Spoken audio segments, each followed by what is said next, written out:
नमस्कार मित्रांनो, आज माझ्याकडे हे छान असे चणे बॉईल केलेले होते, तर म्हटलं चला चणा चाट करूया। सो त्यासाठी एक बाउल घेतलाय, त्यामध्ये आपण आता हे सगळे चणे टाकून घेऊया। छान मीठ टाकून असे हे चणे मी बॉईल करून घेतलेत।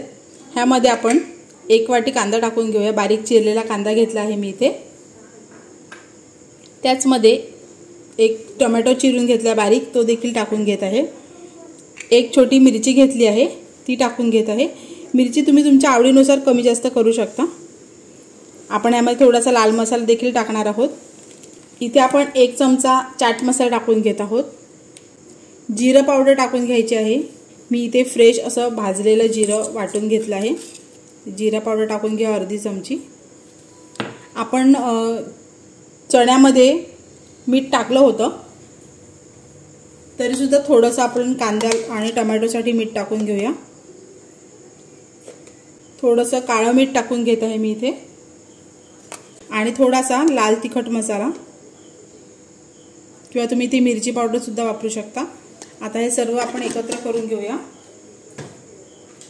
हा चाटचा प्रकार अगदी पटकन बनवून तयार होतो, आणि तुम्ही इथे आणखीन जर तुम्हाला कुठले व्हेजिटेबल्स घालायचे असतील तर तुम्ही ते सुद्धा घालू शकता। आता ह्यावरून आपण कोथिंबीर, बारीक चिरलेली कोथिंबीर टाकून घेऊया।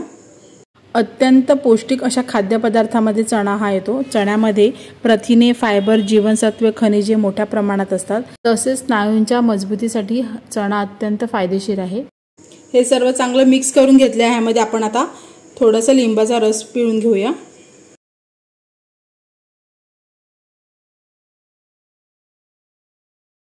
चला तर आता हे सर्व मिक्स केलं की आपला चाट खाण्यासाठी तयार आहे। खूप चविष्ट आणि टेस्टी असा, प्रोटीनने भरपूर असा हा चाट तयार झाला आहे। संध्याकाळच्या वेळेस तुम्ही छोट्या भुकेसाठी हा खाऊ शकता। तसेच टिफिनमध्ये वगैरे घेऊन जाण्यासाठी तुम्ही हा चाट बनवू शकता, आणि खूप चटपटीत आणि चविष्ट असा हा चाट बनवून तयार होतो। नक्की करून बघा।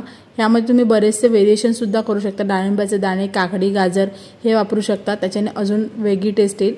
पण हा असा एकदम सोपा आणि झटपट होणारा चाट नक्की करून बघा।